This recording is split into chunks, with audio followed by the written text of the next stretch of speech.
السلام عليكم ورحمة الله وبركاته. الحمد لله رب العالمين والصلاة والسلام على رسوله الأمين وعلى آله وأصحابه أجمعين. أما بعد فقد قال الله تبارك وتعالى في كلامه القديم: أعوذ بالله من الشيطان الرجيم، بسم الله الرحمن الرحيم. وما محمد إلا رسول قد خلت من قبله الرسل أفإن مات أو قتل انقلبتم على أعقابكم ومن ينقلب على عقبيه فلن يضر الله شيئا وسيجزي الله الشاكرين. وقال نبينا صلى الله عليه وسلم: ما لي وللدنيا وما أنا في الدنيا إلا كراكب استظل تحت شجرة ثم راح وتركها أو كما قال صلى الله عليه وسلم. அளவிலா அருளாளன் நிகரிலா அன்புடையோன் எல்லாம் வல்ல அல்லாஹ்வின் திருப்பெயரால் என்னுடைய உரையை தொடங்குகிறேன். நம்முடைய ஊரின் நன்மை தீமைகளுக்கு பொறுப்பேற்று மிகவும் உத்வேகத்துடன் செயல்பட்டு கொண்டிருக்கக்கூடிய மஜ்லிஸுல் உலமாவினுடைய கிட்டத்தட்ட தொடர்ச்சியாக 20 வருடங்களாக இந்த மீலாது தொடர் சொற்பொழிவு நடந்து வருகிறது. அந்த தொடர் சங்கிலியின் ஒரு கண்ணியாக இந்த 16வது நாளில் பெருமானார் ஸல்லல்லாஹு அலைஹி வஸல்லம் அவர்களுடைய விடைபெறல் அடையாளங்களை பற்றி நான் உங்களுக்கு மத்தியில் உரையாற்ற இங்கே அமர்ந்திருக்கிறேன். எல்லாம் வல்ல இறைவனின் அருளால் கிடைத்த இந்த வாய்ப்பை சில நல்ல விஷயங்களை உங்களுக்கு முன்னால் சேர்ப்பதற்கான ஒரு அரிய வாய்ப்பாக நான் கருதுகிறேன். இங்கே நாம் செலவழிக்கக்கூடிய நேரங்களை வல்ல ரஹ்மான் நம்முடைய ஆயுளின் மிக முக்கியமான நேரமாக ஆக்கி அருள் புரிவானாக. இதை அல்லாஹ் நம்முடைய ஆமால் நாமாவில், நம்முடைய வினைப்பதிவேட்டில் அல்லாஹ் கணத்தை ஏற்படுத்தக்கூடிய ஒரு உயர்ந்த அமல்களாக அல்லாஹ் ஆக்கி அருள் புரிவானாக என்று ஆரம்பத்தில் துவா செய்து கொள்கிறேன். பெருமானார் ஸல்லல்லாஹு அலைஹி வஸல்லம் அவர்களுடைய உலக வாழ்க்கை, அந்த வாழ்க்கைக்கு ஒரு முற்றுப்புள்ளி இருக்க வேண்டும் என்று குர்ஆன் சொல்கிறது. ஏனென்றால் இந்த உலகத்தில் அல்லாஹுவை தவிர மற்ற அனைத்துமே அவனுடைய படைப்பினம். படைப்பினம் என்று சொன்னால் அதற்கு ஒரு எண்டு இருக்கணும், முடிவு இருக்கணும். முடிவில்லாத படைப்பினம் என்று எதுவுமே இருக்க முடியாது.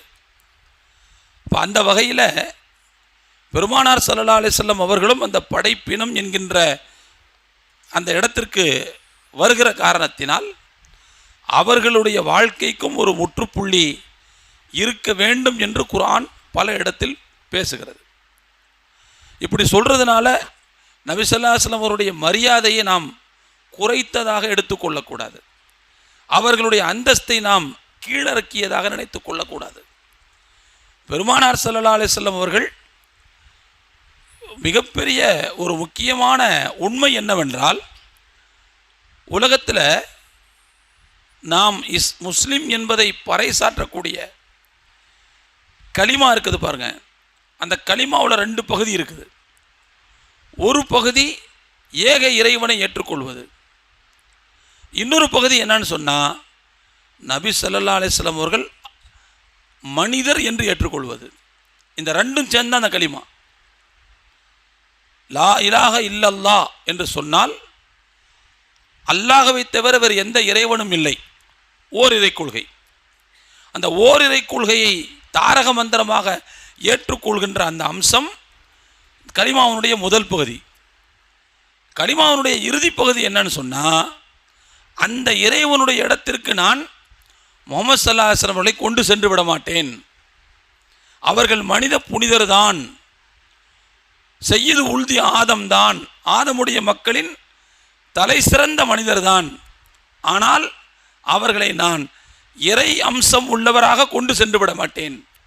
அவரை இறை தூதராகத்தான் நம்புவேன் என்று சொல்கின்ற அந்த உறுதிமொழியாக அந்த பிற்பகுதி இருக்கிறது. அப்போது எப்பொழுது பெருமானார் ஸல்லல்லாஹு அலைஹி வஸல்லம் அவர்கள் மனிதர் என்கின்ற அந்த நம்பிக்கை கலிமாவின் இன்னொரு பகுதியாக இருக்கிறதோ அப்போதே அவர்களுக்கு இந்த உலக வாழ்க்கையின் ஒரு முடிவு கண்டிப்பாக இருந்தாக வேண்டும்.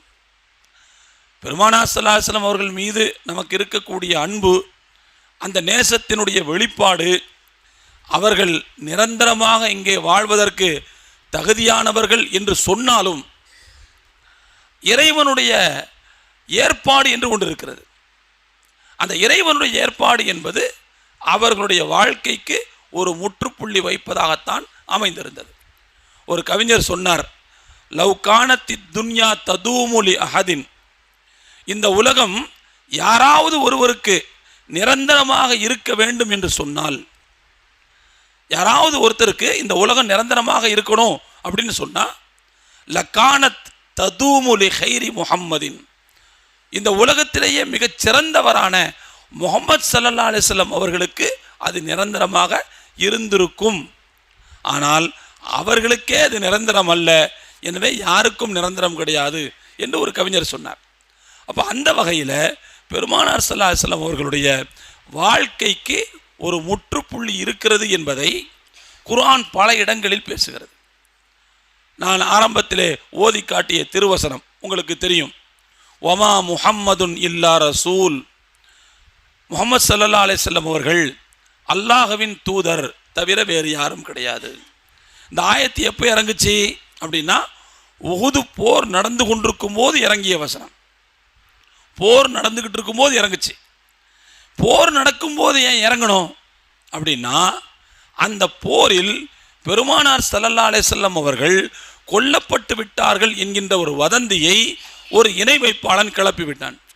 நான் முகமதை கொன்னுட்டேன், முகமதை நான் வீழ்த்திட்டேன் என்று ஒருவன் கிளப்பி விட்டான்.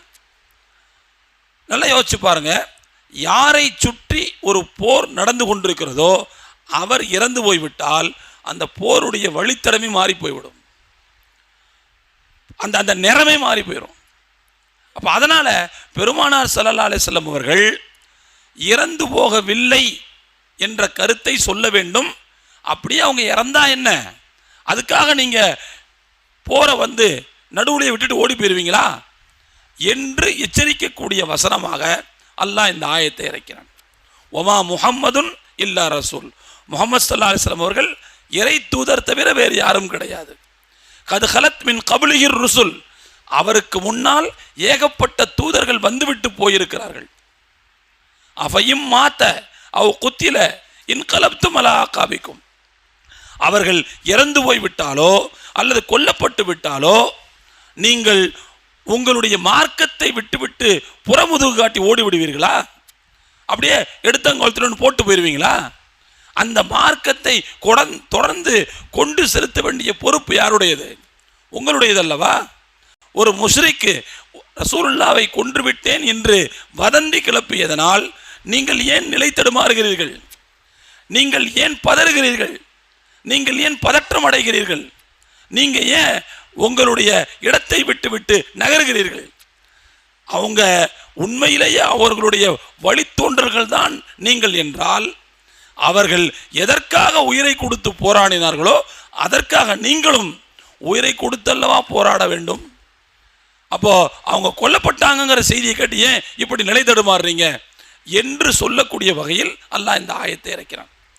இந்த ஆயத்தை அல்லாஹ் இந்த கண்ணோட்டத்தில் இறக்கினாலும் பெருமானார் ஸல்லல்லாஹு அலைஹி வஸல்லம் அவர்களுக்கு மரணம் இருக்கிறதுங்கிறத இந்த ஆயத்தை சொல்லுச்சு. நபி ஸல்லல்லாஹு அலைஹி வஸல்லம் அவர்கள் வஃபாத்தாகி அவர்களுடைய பொன்னான உடல் அவர்களுடைய வீட்டில் கிடத்தப்பட்டிருக்கிறது. வீட்டு வாசலில் உமர் போன்ற ஜாம்பவான் சஹாபாக்கள்லாம் யாராவது முகம்மது இறந்து போயிட்டாருன்னு சொன்னால் சும்மா விடமாட்டேன், இந்த வாழ்தான் பேசும் என்று நிலை தடுமாறி பேசி கொண்டிருக்கிறார்கள். உமரில் சொன்னாங்க, எல்லாம் முகமது ஸல்லல்லாஹு அலைஹி வஸல்லம் அவர்கள் இறந்து போய்விட்டார்கள் என்று நீங்கள் சொல்கிறீர்கள், ஆனால் முகமது ஸல்லல்லாஹு அலைஹி வஸல்லம் அவர்கள் இறக்கவில்லை. மூசா நபி எப்படி அல்லாஹ்விடத்தில் தௌராத்தை வாங்க போனார்களோ அப்படித்தான் போயிருக்கிறார்கள். அப்படின்னு நிலை தெரிமாறி பேசி கொண்டிருந்தார்கள். அப்பொழுது அவர்களை ஒருமுகப்படுத்துவதற்கு ஹஜ்ரத் அபூபக்கர் சித்திக் ரலியல்லாஹு அவர்கள் ஓதி காட்டிய வசனங்களில் நான் சொல்கிற இந்த வசனமும் ஒரு வசனம். முஹம்மது ஸல்லல்லாஹு அலைஹி வஸல்லம் அவர்கள் அல்லாஹ்வின் தூதர் தான், ஏற்கனவே பல தூதர்கள் வந்து போய்விட்டார்கள், அதுபோல் இவர்களும் வந்தார்கள், இப்பொழுது போயிருக்கிறார்கள் அப்படின்னு எளிமையாக புரிய வைப்பதற்காக ஹஜ்ரத் அபூபக்கர் சித்திக் ரலியல்லாஹு அவர்கள் பயன்படுத்திய வசனங்களில் இதுவும் ஒரு வசனம். அதுபோல் குர்ஆனில் இன்னொரு இடத்துல அல்லாஹ் சொன்னான், இன்னக்க மையித்துன் ஒ இன்னஹும் மையித்தூன், நபியே நிச்சயமாக நீங்களும் இறந்து போக இருக்கிறீர்கள், அவர்களும் இந்த உலகத்தை விட்டு பிரிய இருக்கிறார்கள். ரெண்டு பேரும் வந்து சேர வேண்டிய இடம் எனக்கு முன்னால. அதனால இப்பொழுது அந்த முஸ்லிக்குகளால் உங்களுக்கு ஏற்படக்கூடிய நெருக்கடிக்காக நீங்கள் பயப்பட வேண்டாம், நீங்கள் பதட்டப்பட வேண்டாம், நீங்கள் பொறுமையாக இருங்கள், உங்களுடைய மனதை தேற்றிக் கொள்ளுங்கள். நீங்கள் மட்டும் இல்லை, அவங்களும் இறந்து தான் போகணும், ரெண்டு பேரும் என்கிட்ட தான் வரப்போறீங்க அப்படிங்கிற கருத்தில் அல்லாஹ் இன்னொரு ஆயத்தை சொன்னான். இதே மாதிரி ஏராளமான வசனங்கள் திருக்குர்ஆனில் பெருமானார் ஸல்லல்லாஹு அலைஹி வஸல்லம் அவர்கள் இந்த உலகத்தை விட்டு இன்றில்லாவிட்டாலும் ஒரு நாள் பிரியத்தான் போகிறார்கள் அப்படிங்கிறத உறுதிப்படுத்துச்சு. அதே மாதிரி நான் ஆரம்பத்தில் வாசித்து காட்டிய ஹதீஸ், நபி ஸல்லல்லாஹு அலைஹி வஸல்லம் அவர்கள் ஒரு முறை பாயில் படுத்து கிடக்கிறார்கள். பாயில் ரசூலுல்லாஹ்வுடைய படுக்கை எப்படி இருக்கும் அப்படின்னா, ஒரு நாள் நபி ஸல்லல்லாஹு அலைஹி வஸல்லம் அவர்கள் தஹஜ்ஜுதுக்கு எழுவதற்கு சற்று நேரமாகிவிட்டது.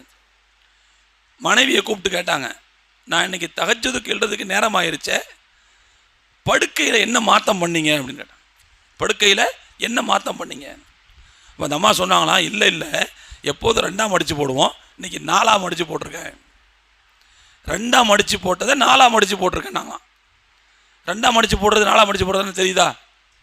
அதாவது ஒரு போர்வையை 2ஆம் மடிப்பதை விட 4ஆம் அடித்தா கொஞ்சம் மெத்துன்னு இருக்கும்.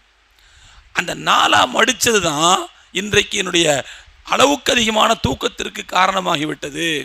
எனவே இனிமே அப்படி போடாதீங்க, 2ஆவே மடித்து போடுங்க அப்படின்னு பெருமானார் சொன்னாங்களாம்.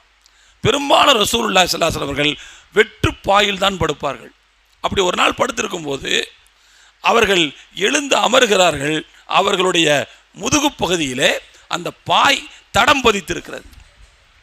அதை பார்த்த சஹாபாக்கள் ரசூலுல்லாஹ்ட்ட கேட்டாங்க, யா ரசூலல்லாஹ், இந்த உலகத்தில் ரோமானிய சக்கரவர்த்திகள், பாரசீக சக்கரவர்த்திகள் அவர்களெல்லாம் ஆண்டு அனுபவிக்கிறார்கள். இந்த உலகத்தை அவர்கள் செழிக்க செழிக்க அனுபவித்துக் கொண்டிருக்கிறார்கள், நுகர்ந்து கொண்டிருக்கிறார்கள்.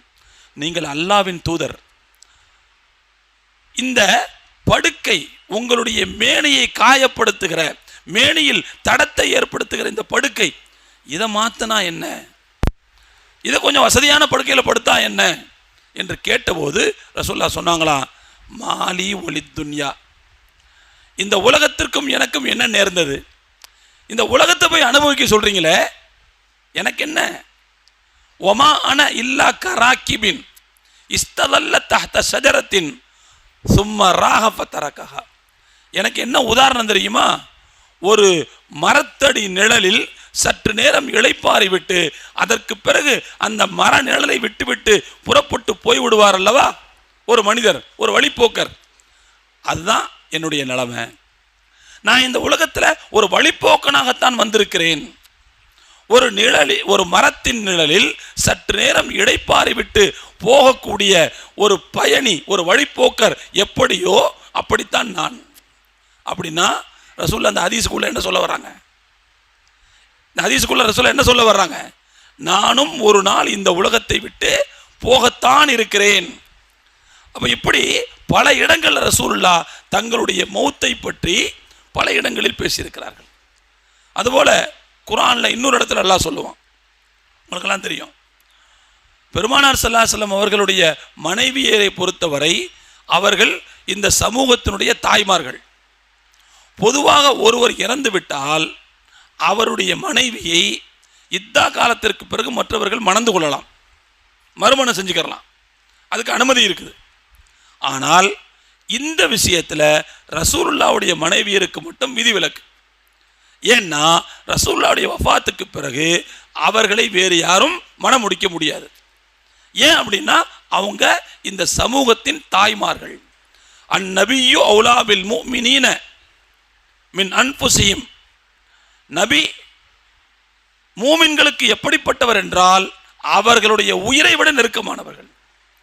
எனக்கு என்னுடைய உயிர் எவ்வளவு நெருக்கமோ அதை விட என்னுடைய இறை தூதர் எனக்கு நெருக்கமானவர், நமக்கு நெருக்கமானவர். அஸ்வாஜுஹு உம்மஹாத்துஹும். நபியின் மனைவியர் அந்த சமூகத்தின் தாய்மார்கள் என்று அல்லாஹ் சொன்னான். அதனால தாயை மணந்து கொள்ள முடியாது. அதனால தான் பெருமானார் ஸல்லல்லாஹு அலைஹி வஸல்லம் மனைவியர் ரசூலுல்லாஹ்வுடைய வஃபாத்துக்கு பிறகு தங்களுடைய வாழ்க்கையை தனியாகத்தான் கழித்தார்கள். யாரும் மறுமணம் புரிந்து கொள்ளவில்லை. புரிந்து கொள்வதை அல்லாஹ் தடுத்தான். அல்லாஹ் குர்ஆன்ல சொல்றான், வலா அன் தன்கிஹு அஸ்வாஜஹு மின் பஅதிஹி அபதா. இறை தூதருடைய மரணத்திற்கு பிறகு அவர்களுடைய மனைவியரை மணந்து கொள்வதும் ஒருபோதும் உங்களுக்கு தகாது, அவங்களை கல்யாணம் முடிக்க முடியாது அப்படின்னு சொன்னான். இந்த இடத்துல நம்ம கவனிக்க வேண்டிய செய்தி என்னன்னு சொன்னால், பொதுவாக ஒருவர் இறந்து போய்விட்டால் அவருடைய மனைவியை மற்றவர்கள் மணந்து கொள்ளலாம், ஆனால் ஒருபோதும் மணந்து கொள்ள முடியாது அப்படின்னு சொன்னதில் இருந்தும், அவர்களுக்கு பிறகு என்று சொன்னதில் இருந்தும், அப்போ ரசூலுல்லாஹ்வுடைய வஃபாத்துக்கு பிறகும் அவங்களுடைய மனைவியை கல்யாணம் முடிக்க முடியாது அப்படிங்கிற கருத்து இந்த ஆயத்திலிருந்து தெரிய வருது. ரசூலுல்லாஹ்வுடைய வஃபாத்தையும் இந்த ஹதீஸ் இந்த ஆயத்து சேர்த்து பேசுகிறது. அப்போது இப்படி பல இடங்கள். அதே மாதிரி இன்னொரு இடத்துல ரசூலுல்லாஹ் சொன்னாங்க, லா நூரசு மா தரக்குனாகோ சதக்கா. நாங்கள் எதை விட்டு விட்டு செல்கிறோமோ அதற்கு வாரிசுகளாக எங்களுடைய பிள்ளைகள் வர முடியாது. எங்களுடைய வாரிசுகள் யாரும் உரிமை கோரி வர முடியாது. அதாவது ரசூலுல்லாஹ்வுக்கு பிள்ளைகள் இருந்தாங்கல்ல, ஃபாத்திமா நாயகி இருந்தாங்க. என்னுடைய வாரிசுகள் யாரும் என்னுடைய சொத்துக்கு உரிமை கோரி வர முடியாது. மா தரக்குனாகோ சதக்கா. நாங்கள் எதை விட்டு விட்டு போகிறோமோ அது இந்த சமூகத்திற்கான தர்ம பொருள், இல்லாதவர்கள் பயன்படுத்தி கொள்ளலாம். அப்போ இதில் ரசூலுல்லாஹ் என்ன சொல்ல வராங்கன்னா, நாங்கள் எதை விட்டு விட்டு போகிறோமோ அப்படிங்கிறாங்க. அப்போ விட்டுட்டு போகிறது அப்படின்னால என்ன அர்த்தம்னா இந்த உலகத்தை காலி பண்ணிட்டு போகிறதுன்னு அர்த்தம். அப்போ இப்படி ரசூலுல்லாஹி ஸல்லல்லாஹு அலைஹி வஸல்லம் அவர்கள் பல இடங்களில், அதுபோல் குர்ஆனும் பல இடங்களில் பெருமானார் ஸல்லல்லாஹு அலைஹி வஸல்லம் வஃபாத்தை பற்றி பல இடங்களில் பேசியிருக்கிறார். இப்போ அதில் தான் ரசூலுல்லாஹி ஸல்லல்லாஹு அலைஹி வஸல்லம் அவர்கள் தங்களுடைய பிரிவின் அடையாளங்களை எப்படியெல்லாம் உணர்த்தினார்கள், பிரிவின் அடையாளங்களை எப்படியெல்லாம் நபி ஸல்லல்லாஹு அலைஹி வஸல்லம் அவர்கள் புரிந்து கொண்டார்கள், சமூகத்திற்கு அதை எப்படியெல்லாம் நபி ஸல்லல்லாஹு அலைஹி வஸல்லம் அவர்கள் கடத்தினார்கள், அவங்களுடைய வாழ்க்கையின் இறுதி காலகட்டங்களில் அந்த பிரிவுக்கான விடைபெறுவதற்கான அடையாளங்கள் எப்படியெல்லாம் வந்தன என்பதை குறித்துத்தான் நாம் இப்போது பார்க்க இருக்கிறோம். இதை 3 வகையாக பிரிச்சுக்கலாம். முதல்ல நபி ஸல்லல்லாஹு அலைஹி வஸல்லம் அவர்கள் இந்த உலகத்தை விட்டு துறந்து செல்ல வேண்டிய சூழ்நிலை இருக்கிறது என்பதை சமிக்கையாக தெரிவிக்கக்கூடிய வசனங்கள். அதாவது நேரடியாக சொல்லாது. இப்போ நான் கொஞ்ச நேரத்துக்கு முன்னாடி சொன்னேன்ல, இன்னக்க மையித்துன் ஓ இன்னகும் மையித்தூன், நபியே நீங்களும் இறந்து போக இருக்கிறீர்கள், அவர்களும் இறந்து போக, இப்படி வெளிப்படையாக மையத்துன்னு சொல்லாது. வெளிப்படையாக நீங்கள் இறந்து போக போகிறீங்க அப்படின்னு சொல்லாது. ஆனால் உள்ளுக்குள்ளே அல்லாஹ் ரசூலுடைய மரணத்தை பற்றிய ஒரு சமிக்கையை அல்லாஹ் அதில் வைத்திருப்பான். அப்படி சில வசனங்கள் இறங்கின. அந்த வசனங்கள் என்ன என்று பார்த்தால், முதலாவது குர்ஆன்லேயே 3 வசனங்களை கொண்ட சூறாக்களில் இது கொஞ்சம் பெரிய சூறா. இதா ஜா நஸ்ருல்லாஹி வல் ஃபத்ஹ் அப்படின்னு தொடங்கும். அல்லாஹு தாலா இந்த அத்தியாயத்தை எப்பொழுது ரசூலுல்லாஹி ஸல்லல்லாஹு அலைஹி வஸல்லம் அவர்களுக்கு அருள்களான் என்றால் 2 கருத்து இருக்குது. அதில் பெரும்பான்மை அறிஞர்களுடைய கருத்து என்னன்னு சொன்னால், ஃபத்தஹ் மக்காவுக்கு பிறகு, அதாவது மக்கா வெற்றி கொள்ளப்பட்டதற்கு பிறகு இந்த அத்தியாயம் இறங்குகிறது. மக்கா வெற்றிங்கிறது எப்போ நடந்துச்சு அப்படின்னா ஹிஜ்ரி 8வது வருஷம். ரசூலுல்லாஹி ஸல்லல்லாஹு அலைஹி வஸல்லம் அவர்கள் எப்போ வஃபாத் ஆகிறாங்க? ஹிஜ்ரி 11. கொஞ்சம் மனசில் வச்சுக்கங்க. கையில் கஞ்சை கொடுத்துட்டாலும் உங்கள் காதை என்கிட்ட கொடுத்துருங்க, புரிஞ்சா? உங்களுடைய நாவு கஞ்சில் திளைத்திருக்கட்டும், உங்களுடைய காது என்னுடைய வார்த்தைகளில் திளைத்திருக்கட்டும். புரிஞ்சுங்களா? கஞ்சோட ஒன்றி போயிடாதீங்க. இங்கே கொஞ்சம் என்ன செய்யுங்க, உங்கள் காதுகளை கொடுத்துருங்க. சரி, ரசூலுல்லாவுடைய வஃபாத் என்பது ஹிஜ்ரி 11. இப்போது நாம் பேசுகிற இதாஜா நஸ்ருல்லாஹி வல் ஃபத்ங்கிற சூரா இருக்கு பாருங்க, அது எப்பொழுது அருளப் பெற்றது என்றால் ஹிஜ்ரி 8வது ஆண்டு, மக்கா வெற்றிக்கு சற்று முன்னதாக அல்லது மக்கா வெற்றிக்கு பிறகு. ரெண்டு கருத்து இருக்குது.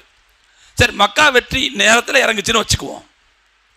மக்கா வெற்றிங்கிறது ஹிஜ்ரி 8வது ஆண்டு இறங்கின மாதம்.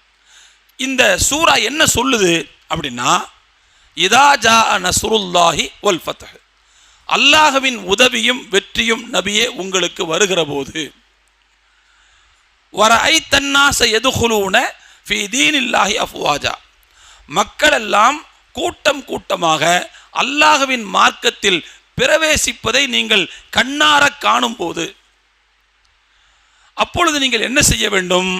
ஃபஸப்பிஹ் பிஹம்தி ரப்பிக, உம்முடைய இறைவனின் போற்று, உங்களுடைய இறைவனை நீங்கள் போற்றி புகழ்ந்து துதிக்க வேண்டும்.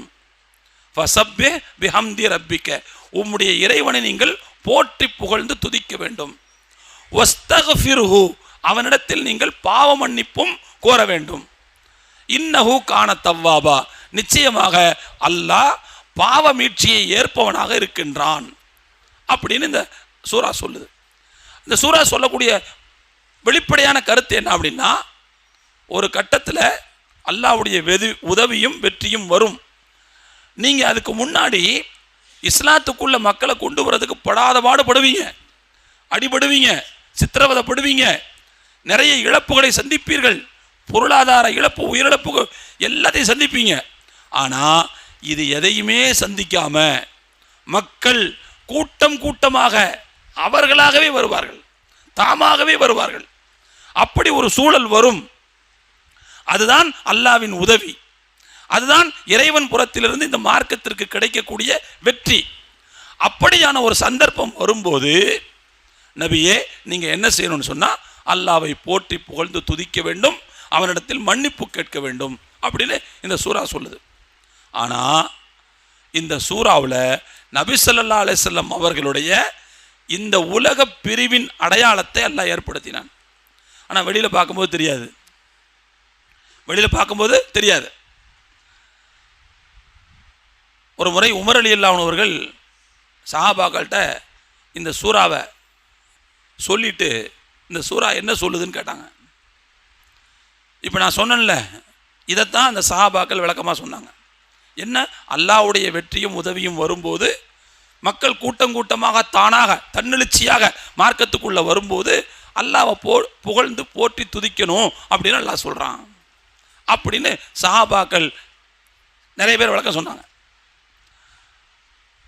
இதில் இந்த சூறாவினுடைய உண்மையான அர்த்தத்தை புரிஞ்சு கொண்ட சஹாபாக்களில் விரல் விட்டு எண்ணக்கூடிய சில பேர் தான் இருந்தாங்க. அதில் ஒருத்தவங்க அபூபக்கர் ரலியல்லாஹு அன்ஹு, இன்னொருத்தவங்க இப்னு அப்பாஸ் ரலியல்லாஹு அன்ஹு. இப்னு அப்பாஸ் ரலியல்லாஹு அன்ஹு புரிந்த அதே கருத்தை உமர் ரலியல்லாஹு அன்ஹு புரிஞ்சுக்கிட்டாங்க. இப்னு அப்பாஸ் ரலியல்லாஹு அன்ஹு அவங்கள்ட்ட உமர்லாம் கேட்டாங்க, இந்த சூறா என்ன சொல்லுது அப்படின்னா, இந்த சூறா ரசூலுல்லாஹ்வுடைய மரணத்தை பற்றி பேசுகிறது. ஏன் அப்படின்னா, எப்பொழுது இந்த மார்க்கத்திற்கு வெற்றியும் உதவியும் வந்து விடுகிறதோ, எப்பொழுது ஆள் இல்லாமல் தன்னெழுச்சியாக மக்கள் இந்த மார்க்கத்திற்குள் நுழைய ஆரம்பித்து விடுகிறார்களோ, அதற்கு பிறகு ரசூலின் பணி முற்று பெற்று விட்டது. ரசூலின் தேவை அதற்கு பிறகு தேவையில்லை, ரசூலின் தேவை அதற்கு மேல் இல்லை. அப்போ எனவே ரசூல் வந்த வேலையை பார்த்துட்டு போக வேண்டியதுதான். அதுக்கு முன்னேற்பாடாகத்தான் அல்லாஹ் ரசூலுல்லாவை அதிகமாக போற்றி புகழ்ந்து துதிக்க சொல்கிறான், பாவ மன்னிப்பு தேட சொல்கிறான் பாருங்க. அதாவது மார்க்கத்தில் மக்கள் நிறைய பேர் வந்தால் ஏன் பாவ மன்னிப்பு தேடணும்? அதில் தப்பா? மார்க்கத்துக்குள்ளே நிறைய பேர் மக்கள் வர்றது தப்பா? அது பாவ மன்னிப்பு ஏன் எல்லாம் தேட சொல்கிறான்? அப்போ ரெண்டுக்கும் லாஜிக் பொருந்தலை பாருங்க. அப்போ எனவே அல்லாஹ் என்ன சொல்ல வரான்னா, மக்கள் அதிகமாக உள்ளுக்குள் நுழைய ஆரம்பித்து விட்டால் அதற்கு பிறகு நபியே உங்களுடைய பயணம் என்னை நோக்கி தொடங்கி விடுகிறது. எனவே நீங்கள் உங்களுடைய வாழ்க்கையை முன்னை விட அதிகமாக தூய்மையாக்கி வைத்துக் கொள்ளுங்கள். அதற்கு முன்னேற்பாடாக நீங்கள் என்னை அதிகமாக போற்றி புகழ்ந்து துதியுங்கள். உங்களுடைய பாவங்களுக்கு மன்னிப்பு கேட்டுக்குங்க. பாவங்களுக்கு மன்னிப்பு கேட்கறதுன்னா என்ன அர்த்தம்னா, சொல்ல பாவம் செஞ்சுட்டாங்கன்னு அர்த்தம் கிடையாது. ரொம்ப சுத்தமாக தயாராகிங்கன்னு அர்த்தம். அதுக்கு அப்போ என்னை பார்ப்பதற்கு நீங்கள் தயாராகி வாருங்கள் அப்படிங்கிறதா அதனுடைய அர்த்தம் என்று ஹஜ்ரத் இப்னு அப்பாஸ் ரலியல்லாஹு அவர்கள் விளக்கம் சொன்னார்கள். அப்போ இந்த சூரா என்பது ரசூலுடைய இந்த உலக பிரிவை சமிக்கையாக உணர்த்தக்கூடிய வசனங்களில் ஒன்று. இது ஒன்று. அடுத்து ரெண்டாவது, திருக்குர்ஆனில் 5வது அத்தியாயம் அல் மாயிதா அத்தியாயத்தில் 3வது வசனம், அல் யௌம அக்மல்து லக்கும் தீனக்கும் வ அத்மம்து அலைக்கும் நிஅமதி வ ரதீது லக்குமுல் இஸ்லாம தீனா. இந்த இடத்துல நான் ஒரு விஷயத்தை தெளிவுபடுத்திக்கிறேன். நாளைக்கும் ரசூலுல்லாவுடைய வஃபாத்தை பற்றி தான் நாளைய உரையும் இருக்கும். ஆனால் அந்த ரெண்டும் கிளாஸ் ஆகக்கூடாது அப்படிங்கிறதுக்காக நான் வெறும் ரசூலுல்லா இந்த உலகத்தை விட்டு பிரிவதற்கான அடையாளங்களை மட்டும்தான் சொல்கிறேன். மற்றபடி அந்த வஃபாத் ஆகும்போது என்ன நடந்துச்சு, என்ன ஏது, அந்த வரலாறு நான் சொல்ல. வெறுமனே இந்த உலகத்தை விட்டு ரசூலுல்லா வெக்கெட் பண்ணி போக போகிறாங்க. இந்த உலகத்தை விட்டு வெக்கெட் பண்ணி ரசூலுல்லா போக போகிறாங்க. போகிறதுக்கான அடையாளங்கள் என்னென்ன, அவங்களுடைய வார்த்தைகளில் என்னென்ன இருந்துச்சு, குர்ஆனுடைய வசனங்களில் என்னென்ன இருந்துச்சு, அதை மட்டும் தான் சொல்லிக்கிட்டு இருக்கிறேன். அப்போ அப்படிப்பட்ட ஒரு அடையாளமாக இந்த மாயிதா அத்தியாயத்தினுடைய 3வது வசனம், அல் யௌம அக்மல்து லக்கும் தீனக்கும் வ அத்மம்து அலைக்கும் நிஅமதி, இன்றைய தினம் உங்களுக்காக உங்களுடைய மார்க்கத்தை நான் முழுமைப்படுத்தி விட்டேன், என்னுடைய அருட்கொடையை உங்களுக்கு நான் சம்பூர்ணமாக்கி விட்டேன், வ ரதீது லக்குமுல் இஸ்லாம தீனா, உங்களுடைய மார்க்கமாக நான் இஸ்லாத்தை திருப்தி கொண்டு விட்டேன் என்று அல்லாஹ் ஒரு ஆயத்தை இறக்கிறான். இந்த ஆயத்து எப்போ இறங்குச்சு அப்படின்னா நம்ம எல்லாத்துக்கும் தெரியும். நபி ஸல்லல்லாஹு அலைஹி வஸல்லம் அவர்கள் முதலாவதாகவும் இறுதியானதாகவும் ஒரே ஒரு ஹஜ் தான் செஞ்சாங்க. ரசூலுல்லாஹ் ஒன்றுக்கு மேற்பட்ட ஹஜ் செய்யலை, ஒரே ஹஜ் தான் செஞ்சாங்க. அதுதான் ஃபர்ஸ்ட் அண்ட் லாஸ்ட். ஹிஜ்ரி 10வது வருஷம் அவங்க செஞ்ச ஹஜ். ஹிஜ்ரி 10வது வருஷம். அந்த வருஷம் அரஃபா தினம் வெள்ளிக்கிழமை வந்தது. வெள்ளிக்கிழமை அன்று நபி ஸல்லல்லாஹு அலைஹி வஸல்லம் அவர்கள் அரஃபாவில் தங்கி இருக்கும் போது அல்லாஹ் இந்த ஆயத்தை இறக்குறான். இன்றைய தினம் உங்களுடைய மார்க்கத்தை நான் முழுமைப்படுத்தி விட்டேன், சம்பூர்ணமாக்கி விட்டேன், இனி இஸ்லாம் தான் உங்களுடைய மார்க்கம் அப்படிங்கிறத நான் சூஸ் பண்ணிட்டேன், முடிஞ்சு போச்சு. இந்த ஆயத்து இறங்கினதற்கு பிறகு நபி ஸல்லல்லாஹு அலைஹி வஸல்லம் அவர்கள் அரஃபா மைதானத்தில் வச்சு இந்த ஆயத்தை மக்கள்கிட்ட ஓதி காட்டினாங்க. ஓதி காட்டும்போது சஹாபாக்களில் பல பேர் இந்த ஆயத்தை பார்த்து சந்தோஷப்பட்டாங்க. ஏன் சந்தோஷப்பட்டாங்க அப்படின்னா, நமக்கு முழுமையான மார்க்கம் கிடைத்து விட்டது. அதாவது சில வசனங்கள் வர வேண்டிய அந்த விட்ட குறை தொட்ட குறை ஃபுல்லாக எல்லாம் என்ன செஞ்சிருச்சு, கம்ப்ளீட் ஆகி முழுமை அடைந்து விட்டது. அப்போ இப்போ குறையில்லாத ஒரு தீன் நமக்கு வழங்கப்பட்டு விட்டது அப்படின்னு மக்கள்லாம் சந்தோஷத்தில் இருந்தாங்க. அப்படி சந்தோஷத்தில் இருந்தபோது ஒரே ஒரு மனிதருடைய கண்களின் ஓரத்திலிருந்து கண்ணீர் கசிந்து கொண்டிருந்தது. அந்த ஒரு மனிதர் யார்? ஹஜ்ரத் அபூபக்கர் சித்திக் ரலியல்லாஹு அவர்கள். அவருடைய கண்ணில் இருந்து ஓரத்தில் இருந்து மட்டும் கண்ணீர் கசிந்து கொண்டிருந்தது. அப்போ அவங்கள்ட்ட போய் கேட்குறாங்க, என்னங்க சந்தோஷப்பட வேண்டிய நேரம் இது? ஏன்னா அல்லாஹ் கம்ப்ளீட் ஆகி கொடுத்துருக்கான், முழுமைப்படுத்தி கொடுத்துருக்கான். முழுமைப்படுத்தணும். இப்போ இதுவரைக்கும் நம்ம குறையில் இருந்தோம், இப்போ தான் நமக்கு முழுமையே கிடச்சிருக்குது, சந்தோஷம் அல்லவா படணும். இந்த நேரத்தில் போய் நீங்கள் அழுவுறீங்களே அப்படின்னு கேட்கும்போது அவங்க சொன்னாங்களாம், முழுமைப்படுத்தி விட்டால் இறை தூதரின் தேவை முடிந்து விட்டதுன்னு அர்த்தம். ரசூலுல்லாஹ் உலகத்தை வெக்கெட் பண்ண போகிறாங்கன்னு அர்த்தம். நான் அதை யோசித்து பார்த்தேன், அவர்களுடைய பிரிவாற்றாமை என்னுடைய கண்களிலிருந்து கண்ணீரை ஊறுக வைத்தது என்று ஹஜ்ரத் அபூபக்கர் சித்திக் ரலியல்லாஹு அன்ஹு சொன்னார். இப்போ நல்ல கவனிங்க, இந்த ஆயத்தும் எதை சுட்டி காட்டுதுன்னா, பெருமானார் ஸல்லல்லாஹு அலைஹி வஸல்லம் அவர்கள் இந்த உலகத்தை விட்டு பிரிய போகிறார்கள் அப்படிங்கிறத வெளிப்படையாக சொல்லாட்டாலும் மறைமுகமாக சுட்டி காட்டக்கூடிய ஒரு செய்தியாக அமைந்தது. இது எப்போ இறங்குச்சு? நபி ஸல்லல்லாஹு அலைஹி வஸல்லம் அவர்கள் ஹிஜ்ரி 10வது ஆண்டு ஹஜ்ஜத்துல் வதா செய்யும்போது அரஃபா மைதானத்தில் வச்சு இறங்குச்சு. ரசூலுல்லாஹ் எப்போ வஃபாத் ஆனாங்க நமக்கு தெரியும், ஹிஜ்ரி 11 ரபியுல் அவ்வல் 12. அப்போது இது ஹிஜ்ரி 10வது வருஷம் துல்ஹஜ் மாதம் பிற 9. அப்போது இதுக்கும் அதுக்கும் எவ்வளோ நாள் வித்தியாசம் இருக்குது? இடைப்பட்ட நாட்கள் 87லேருந்து 89க்குள்ள 7 நாள் தான் வித்தியாசம். இவ்வளோ தான் இருக்குது ரசூலுல்லாஹ்வுடைய வஃபாத். அப்போது அந்த 80 சொச்ச நாட்களுக்கு முன்பு ரசூலுல்லாஹ்வினுடைய வஃபாத்தை அறிவிக்கக்கூடிய ஒரு சமிக்கையாக இந்த வசனம் அமைந்தது. சரி, இதற்கு பிறகு நம்ம பார்த்தோம்னு சொன்னால் பெருமானார் ஸல்லல்லாஹு அலைஹி வஸல்லம் அவர்கள் அவர்களுடைய வாழ்க்கை முறை, அதுவும் இந்த உலகத்தை விட்டு ரசூலுல்லாஹ் பிரிய போகிறார்கள் என்பதை சுட்டி காட்டியது. நேரடியாக சுட்டி காட்டலை, மறைமுகமாக சுட்டி காட்டுச்சு. என்ன அது? பெருமானார் ஸல்லல்லாஹு அலைஹி வஸல்லம் அவர்கள் ஹிஜ்ரி 10வது வருஷம், அந்த வருஷம் ரம்ஜான் மாதம், இப்போ நம்ம துல்ஹஜ் பேசணும்ல, அதுக்கு ஒரு 2 மாதத்துக்கு முன்னாடி ரம்ஜான் மாதத்தில் எப்போது ரசூலுல்லாஹ்வுக்கு ஒரு பழக்கம் என்ன அப்படின்னு சொன்னால், இறுதி 10 நாட்களில் நபி ஸல்லல்லாஹு அலைஹி வஸல்லம் அவர்கள் தவறாமல் ஏத்திகாஃப் இருப்பார்கள். 10 நாள் ஏத்திகாஃப் இருப்பார்கள். இதில் கடைசி ஆண்டு அவர்களுடைய இந்த உலகத்தில் கடைசியாக அவர்கள் ரமலானை பெற்ற ஆண்டு என்பது ஹிஜ்ரி 10 தான். அந்த 10வது ஆண்டு ரமலான் மாதத்தில் பெருமானார் ஸல்லல்லாஹு அலைஹி வஸல்லம் அவர்கள் 10 நாட்களுக்கு பதிலாக 20 நாட்கள் ஏத்திகாஃப் இருந்தார். எப்போதும் ரசூலுல்லாஹ்வுடைய வழக்கம் ரமலானில் 10 நாள் மட்டும்தான் ஏத்திகாஃப், வேற 21லேருந்து 29 அல்லது 30 வரைக்கும் இருப்பாங்க. அதான் அவங்களுடைய இயல்பு, அதான் அவருடைய வாடிக்கை. அந்த வளமைக்கு மாற்றமாக ஹிஜ்ரி 10வது ஆண்டு ரமலான் மாதத்தில் பெருமானார் ஸல்லல்லாஹு அலைஹி வஸல்லம் அவர்கள் 20 நாட்கள் ஏத்திகாஃப் இருந்தார்கள். 20 நாட்கள். அப்போ இது நபி ஸல்லல்லாஹு அலைஹி வஸல்லம் அவர்களுடைய வேறொரு செய்தியை சுட்டி காட்டுகிறது. இது ஒன்று வச்சுங்களா. அதே மாதிரி இன்னொன்று என்னென்னு சொன்னால், எப்போதும் ரமலானில் பெருமானார் ஸல்லல்லாஹு அலைஹி வஸல்லம் அவர்கள் குர்ஆனை ஜிப்ரீல் அலைஹிஸ்ஸலாம் அவர்களோடு பகிர்ந்து கொள்வார்கள். அப்படின்னா என்ன அர்த்தம்னா, அவங்கள்ட்ட பாடம் ஒப்பிப்பாங்கன்னு அர்த்தம். ஜிப்ரீல் அலைஹிஸ்ஸலாம் அவங்க ரசூலுல்லாஹ்ட்ட பாடம் கேட்பாங்க. ரசூலுல்லாஹ் என்ன செய்வாங்கன்னா குர்ஆனை அவங்கள்ட்ட ஒப்படைப்பாங்க. வருஷம் ஒரு முறை ஒப்படைப்பார்கள். ஒரு முறை ஒப்படைப்பாங்க என்ன அர்த்தம்னா, ஒரு தடவை குர்ஆனை ஃபுல்லாக ஜிப்ரீல் அலைஹிஸ்ஸலாம் அவங்கள்ட்ட சொல்லிடுவாங்க.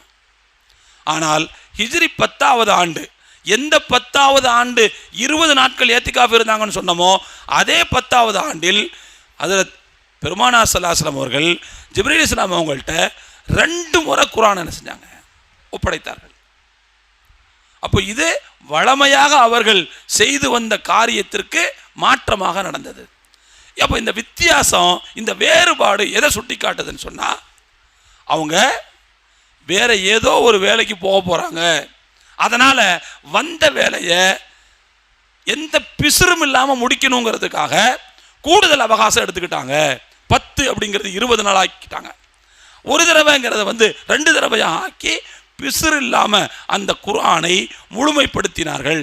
அதற்காகத்தான் அவர்கள் 2 தடவை ஓதுனாங்க, 20 நாட்கள் எடுத்துக்கொண்டார்கள் என்று இந்த ஹதீஸுக்கு விளக்கம் சொல்லக்கூடிய அறிஞர்கள் சுட்டி காட்டுகிறார்கள்.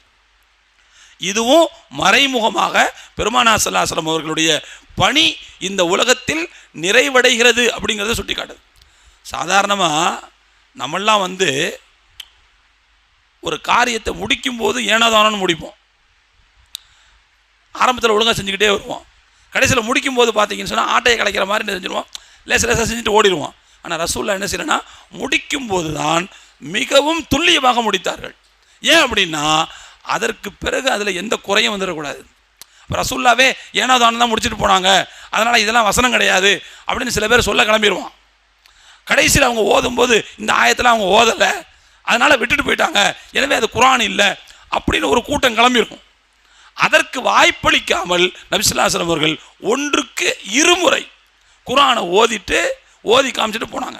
அப்போது இப்படிப்பட்ட அசம்பாவிதங்களை தவிர்ப்பதற்காகத்தான் பெருமானார் ஸல்லல்லாஹு அலைஹி வஸல்லம் அவர்கள் 2 முறை குர்ஆனை ஒப்படைத்தார்கள். 10 நாட்களுக்கு பதிலாக 20 நாட்கள் எடுத்துக்கொண்டார்கள். இது ஒன்று. அடுத்து, அப்போ அதே ஹிஜ்ரி 10வது ஆண்டு நபி ஸல்லல்லாஹு அலைஹி வஸல்லம் அவர்கள் இறுதி ஹஜ்ஜி செய்தார்கள் என்று நான் உங்கள்கிட்ட சொன்னேன். ஹஜ்ஜத்துல் வதா, விடைபெறும் ஹஜ்ஜி செஞ்சாங்க. அந்த விடைபெறும் ஹஜ்ஜின்னு நம்ம ஏன் சொல்கிறோம்னா, அது விடைபெறக்கூடியதாக ரசூலுல்லாஹ் ஆக்கினதுனால அந்த மாதிரி பேர் சொல்கிறோம். அது எப்படி ஆக்கினாங்கங்கிறத அவர்களுடைய சொற்பொழிவுகள் தான் சுட்டி காட்டுச்சு. அதை வச்சு தான் நம்ம ஹஜ்ஜத்துல் வதான்னு பேர் சொல்கிறோம். அதில் நபி ஸல்லல்லாஹு அலைஹி வஸல்லம் அவர்கள் மினா, முஸ்தலிஃபா, அரஃபா உள்ளிட்ட பல பகுதிகளில் ஒரு முக்கியமான உரை நிகழ்த்தினார்கள். அந்த உரையில் ரசூலுல்லாஹி ஸல்லல்லாஹு அலைஹி வஸல்லம் அவர்கள் பயன்படுத்தின வார்த்தைகளில் ஒரு வார்த்தை என்னன்னு சொன்னால், இப்படி சொன்னாங்க ரசூலுல்லாஹ், ஹுது அன்னி மனாசிக்கக்கும், உங்களுடைய ஹஜ் கிரியைகளை, ஹஜ் உம்ரா கிரியைகளை என்னிடமிருந்து நீங்கள் கற்றுக்கொள்ளுங்கள். அப்படின்னா என்ன அர்த்தம்னா, நான் எப்படி செய்கிறனோ அதே ஃபாலோ பண்ணுங்க. ஏன்னா அதுக்கு முன்னால் நபிமார்கள் சொல்லி கொடுத்த அந்த வழித்தடத்திலிருந்து மாறியவர்கள் ஹஜ்ஜில் ஏராளமான அபத்தங்களை சேர்த்து விட்டார்கள். அதுக்கு முன்னாடி அதில் ஒன்று தான் உங்களுக்கெல்லாம் தெரியும், காபாவை தவாப் செய்யும்போது அதே அரபுகள் நிர்வாணமாக தவாப் செய்வாங்களாம். அதை ஒரு முக்கியமான கடமையாக சொல்வார்கள். நாங்கள் ஏன் தெரியுமா காபாவை தவாப் செய்கிறோம், எந்த ட்ரெஸ்ஸை போடும்போது நாங்கள் பாவம் செஞ்சுருந்தோமோ பாவம் செய்கிறதுக்கு பயன்படுத்தின ட்ரெஸ்ஸோடு நாங்கள் காபா கிட்ட போகக்கூடாதுன்னு சொல்லி அதுக்கு ஒரு நியாயமும் சொல்லுவாங்களாம். எவ்வளோ பெரிய அபத்தம்னு பாருங்கள். செய்கிறது அசிங்க வேலை, ஆனால் அந்த அசிங்கத்தை நியாயப்படுத்துறதுக்கு வேற ஒரு காரணத்தை சொன்னாங்க.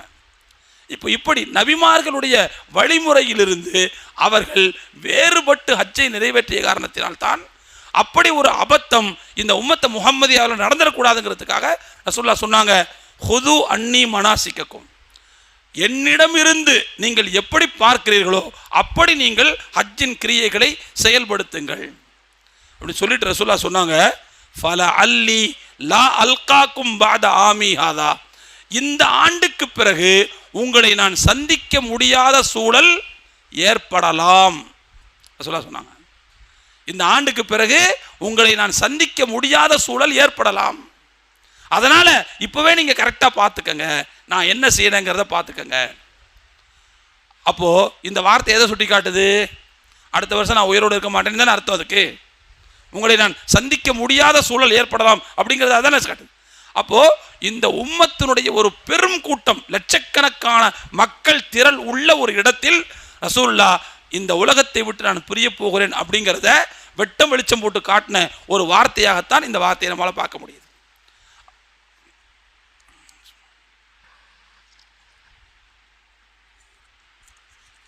இதுவும் ஹிஜ்ரி அதே 10வது ஆண்டு தான். இந்த வார்த்தையை ரசூலுல்லாஹ் சொன்னதுக்கு பிறகு நான் ஏற்கனவே சொன்ன மாதிரி 80 சொச்ச நாட்கள் தான் இந்த உலகத்தில் உயிரோடு இருந்தார்கள். அது மட்டுமல்ல, அதே உரையில் பெருமானார் ஸல்லல்லாஹு அலைஹி வஸல்லம் அவர்கள் வேறு சில வார்த்தைகளையும் பயன்படுத்தினார்கள். என்ன வார்த்தை உங்களுக்கெல்லாம் தெரியும். அந்த உரை நிகழ்த்தி முடிக்கும் போது, நான் என்னுடைய பொறுப்பை நிறைவேற்றி விட்டேனா என்று கேட்டார்கள்.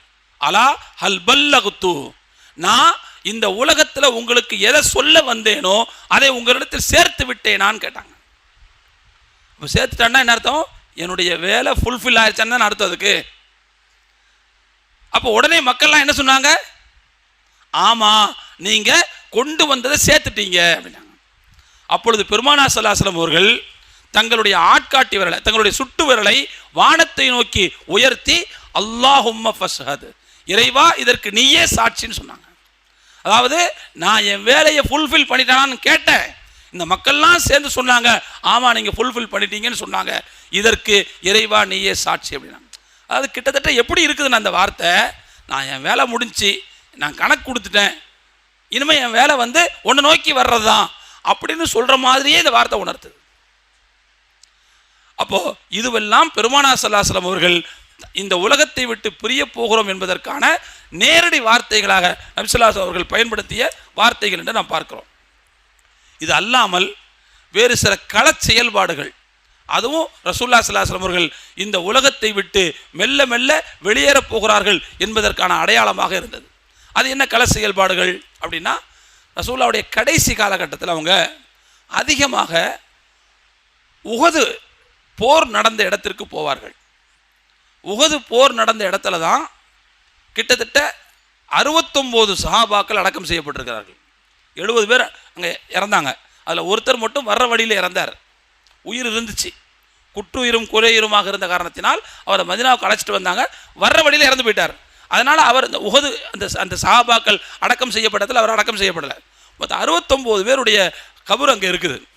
அந்த இடத்துக்கு ரசூலுல்லாஹி ஸல்லல்லாஹு அலைஹி வஸல்லம் அவர்கள் தங்களுடைய அந்திம காலத்தில் அடிக்கடி போவார்கள். போகிற நேரத்திலலாம் என்ன சொல்லுவாங்க அப்படின்னு சொன்னால், அவங்களுக்கு சலாம் சொல்லிட்டு உங்களுக்கு பின்னால் நாங்களும் இதோ வந்து கொண்டிருக்கிறோம்னு சொல்லுவாங்க. பொதுவாக ஒரு கபர்ஸ்தானுக்கு போனால் நபி ஸல்லல்லாஹு சொல்ல சொன்னாங்கல்ல, அஸ்ஸலாமு அலைக்கும் தார கௌமி முஃமினீன் வ இன்னா இன்ஷா அல்லாஹு பிக்கும் லாஹிகூன் சொல்லுவாங்கல்ல.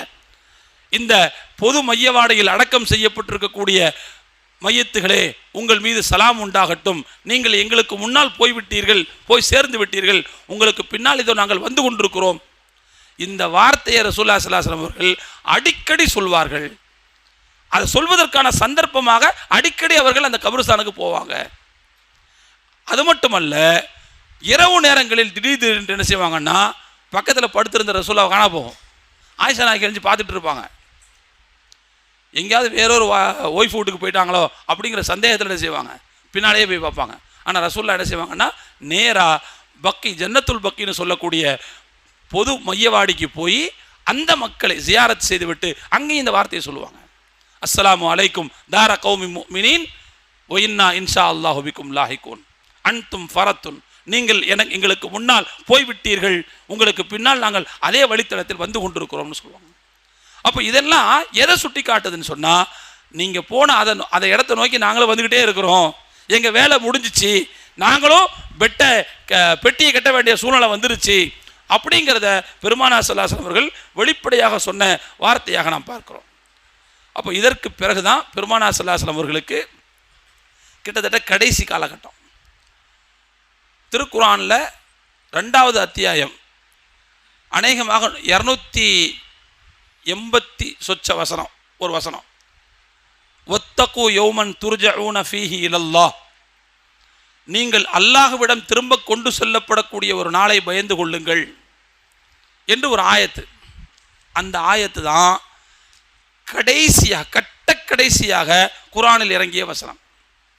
அல் பக்ரா அத்தியாயத்தினுடைய 280 சொச்சம், ஏதோ ஒரு 281 அல்லது 279 ஏதோ ஒன்று இருக்கும். ஒத்தகு யோமன் துர்ஜஊன ஃபீஹி இலல்லாஹ் அப்படின்னு ஆரம்பிக்கும். இந்த ஆயத்தான் கடைசி வசனம். இந்த ஆயத்து இறங்கினதற்கு பிறகு பெருமானார் ஸல்லல்லாஹு அலைஹி வஸல்லம் அவர்கள் வெறும் 9 நாள் தான், பெரும்பான்மை அறிஞருடைய கருத்துப்படி 9 நாட்கள் மட்டும்தான் உயிரோடு இருந்தார்கள். இதான் கடைசியாக அவங்களுக்கு இறங்கினது. இதற்கு பிறகு எந்த ஆயத்தும் வரல. ரசூலுல்லாவுக்கு கடைசியாக இறங்கிய சூரா எதுன்னு சொன்னால் இதா ஜா நஸ்ருல்லாஹி வல் ஃபத்ஹ். அது 80 சொஞ்ச நாட்களுக்கு முன்னால் இறங்குச்சு, ஒரு சூறாவாக இறங்குச்சு. ஆனால் அதுக்கு பிறகு சில வசனங்கள் இறங்குச்சு, சில வசனங்கள். இப்போ நான் சொன்னல அல் யௌம அக்மல்து லக்கும், அது பின்னால் இறங்கினது தான். அப்படி ஒரு வசனம் அல்லது ஒரு வசனத்தினுடைய ஒரு பகுதி இப்படி இறங்குச்சு. ஆனால் கடைசியாக இறங்கினதுங்கிறது அல் பக்ரா அத்தியாயத்தினுடைய அந்த 200 சொச்ச வசனம், சொச்சமாவது வசனம் 281, அந்த வசனம் தான் கடைசியாக இறங்குச்சு. அதற்கு பிறகு ஒரு எழுத்து கூட குர்ஆனில் இறங்கலை, அதான் கடைசி. இதற்கு பிறகு ரசூலுல்லாஹ்வுடைய வஃபாத்துங்கிறது வெறும் 9 நாட்களில் என்ன செய்யுது. சில பேர் 11, சில பேர் 13 சொல்கிறாங்க. பெரும்பான்மை அறிஞருடைய கருத்துப்படி 9 நாட்கள் உயிரோடு இருந்தார்கள். கிட்டத்தட்ட இதற்கு பிறகு பெருமானார் ஸல்லல்லாஹு அலைஹி வஸல்லம் அவர்களுக்கு அந்த நோய் ஏற்பட்டு விட்டது. அந்த மரணப்படுக்கைன்னு சொல்லுவாங்கல்ல, ஒரு பெரிய தலைவலி ஏற்பட்டுச்சு. சொல்லுவாங்க கடுமையான காய்ச்சல் ஏற்பட்டுச்சு, குளிர் காய்ச்சல் ஏற்பட்டுச்சு பெருமானார் ஸல்லல்லாஹு அலைஹி வஸல்லம் அவர்களுக்கு. அதுதான் அவங்கள மரணப்படுக்கையில் கொண்டு போய் தள்ளுச்சு. அந்த மரணப்படுக்கைக்கு பெருமானார் ஸல்லல்லாஹு அலைஹி வஸல்லம் அவர்கள் போனதற்கு பிறகும் கூட இடையில் தங்களுடைய அந்த உலக பிரிவை பற்றி நினைவுபடுத்தி கொண்டே இருந்தார்கள். அதில் ஒரு கட்டத்தில் நபி ஸல்லல்லாஹு அலைஹி வஸல்லம் அவர்கள் அநேகமாக நினைக்கிறேன் ரசூலுல்லாஹ் திங்கக்கிழமை வஃபாத்துன்னு சொன்னால் வெள்ளிக்கிழமை, கிட்டத்தட்ட ஒரு 3-4 நாளைக்கு முன்னாடி, 3-4 நாளைக்கு முன்னாடி வெள்ளிக்கிழமை. அந்த நேரத்தில் அவங்களால தொழுகை எழுந்து போக முடியலை. தொழுகை நேரம் வந்துருச்சுங்கிறாங்க வீட்டில். ஆயிஷா நாயகி தொழுகை நேரம் வந்துருச்சுங்கிறாங்க.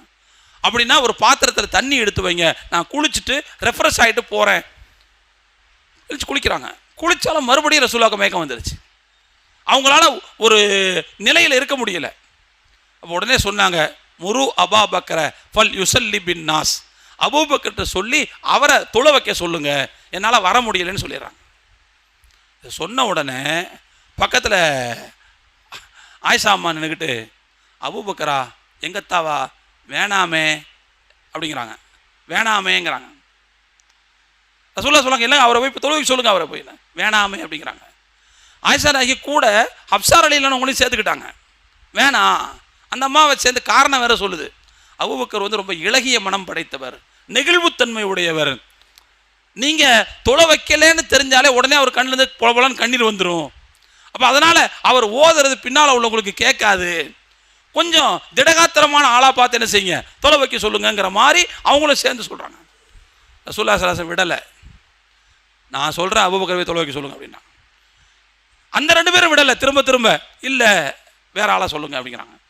அப்போ தான் ரசூலுல்லாஹி சொன்னாங்க, இன்னக்குன்ன லஅன்துன்ன சவாஹிப யூசுஃப், நீங்கள் யூசுப் அலைஹிஸ்ஸலாம் அவருடைய சம்பவத்தில் தொடர்புடைய பெண்களைப் போல் நடந்து கொள்கிறீர்கள்னு சொன்னாங்க.